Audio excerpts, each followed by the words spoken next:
Kia ora. Kia ora. And welcome back. In this video we're going to be visiting, exploring and share with you the discoveries of Penrhyn, which is one of the northern islands of the Cook Islands. We want to show you the unspoiled places of the South Pacific and in particular of our current home, the Cook Islands. The places where you won't find crowds of people and just the lonely beaches to yourself. See you in Penrhyn.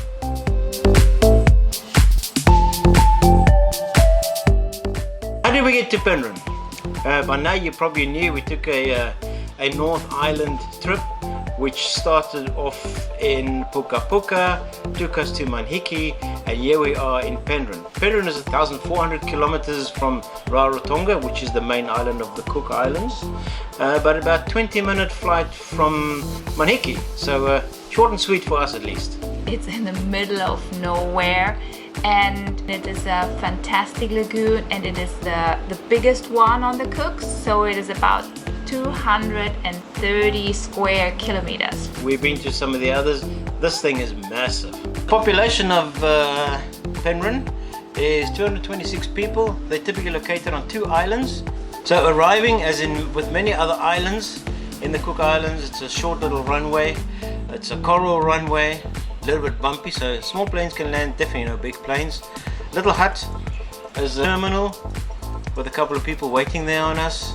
And basically one little container there that contains fuel for our trip back home again. I was completely distracted once I stepped out of the airplane because you could see through the bushes that's the ocean, and it was this kind of wow effect like always. It was so turquoise, so blue, and the sun was shining that point in time, and I forgot about the luggage and the plane.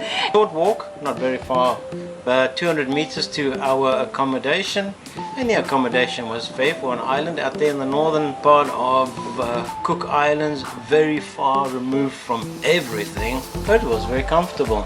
And meters to the ocean, and this is what we really enjoyed, just to sit in the water in the lagoon directly in front of this accommodation. Our hosts were catering for our group can host 4 people. They have 2 separate bedrooms and actually a really nice bathroom, warm water this time, and well equipped. The host is cooking for you.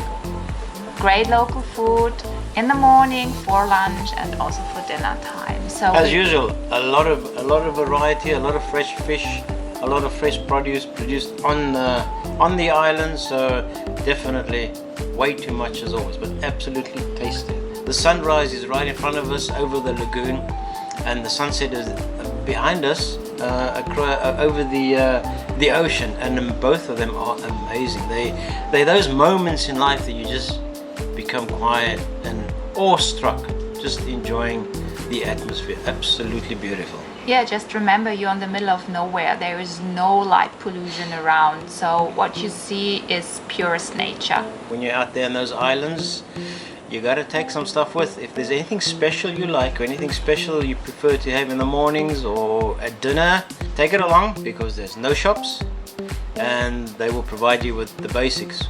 And typically the basics is good enough. Very often I find the food quite wholesome and I find it quite tasty and I find it sufficient.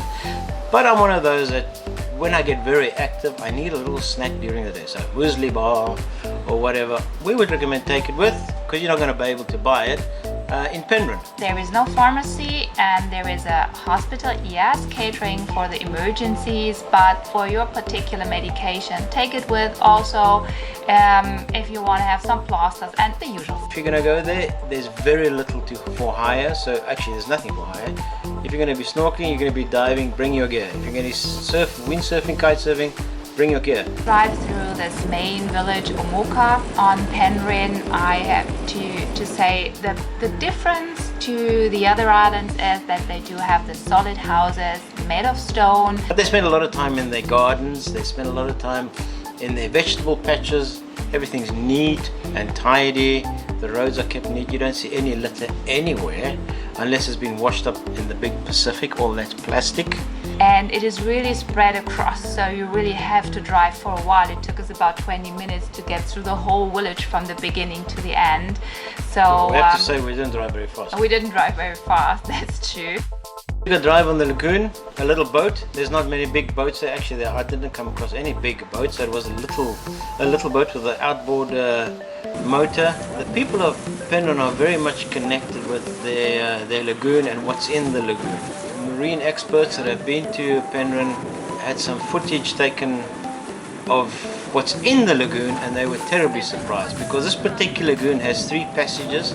So it has traffic coming in and out of it, and it's a very deep lagoon. There's a wide variety of wildlife in there, manta rays, sharks. The Penrhyn Lagoon is a mystery. I'm a diver. I've been diving so many places on planet Earth in really remote areas.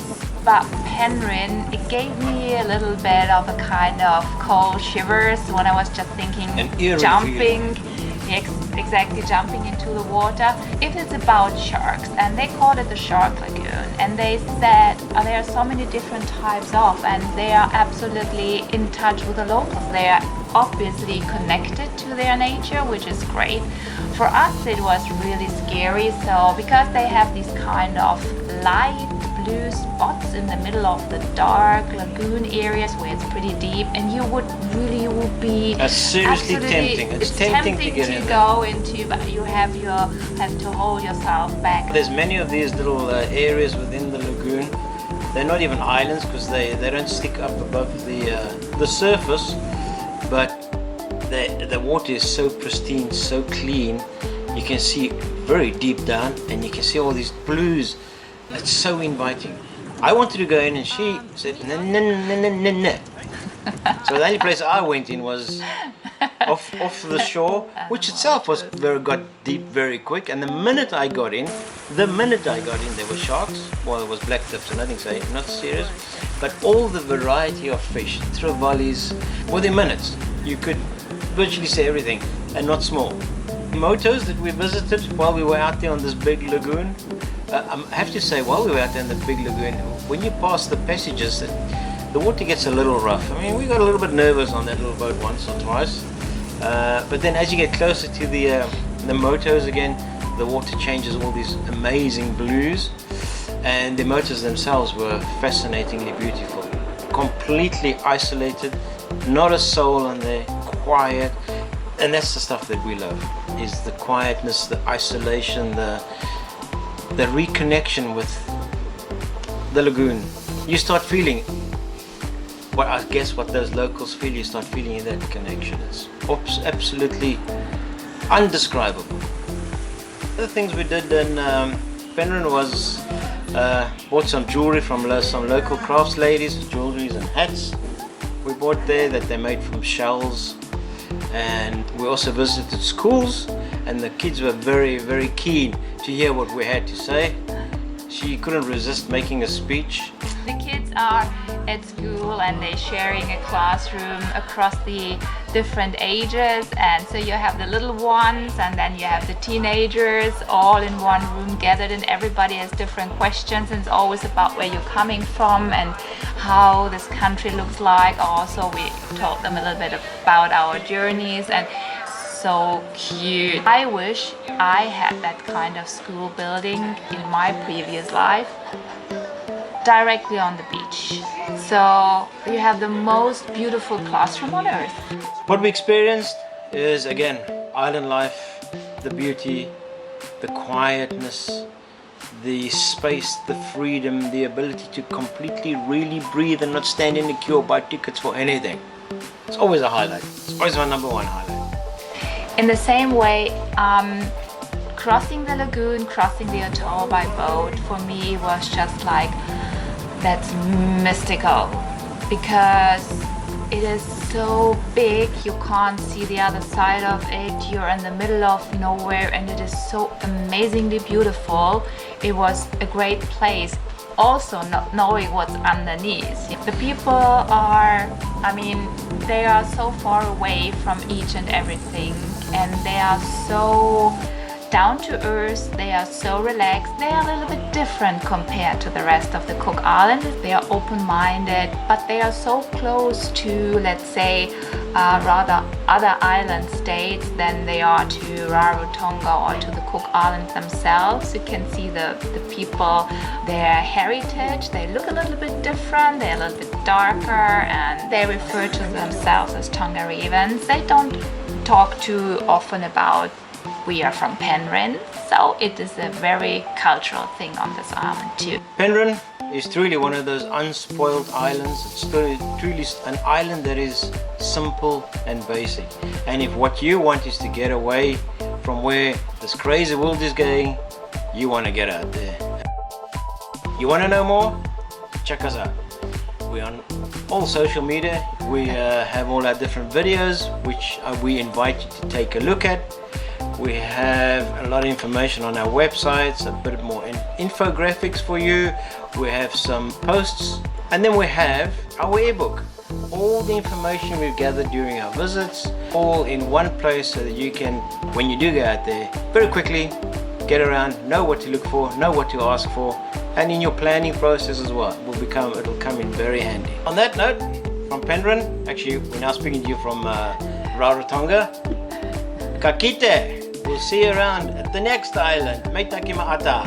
And happy to see you again. Till then, ka kite ra. Bye bye. Ciao.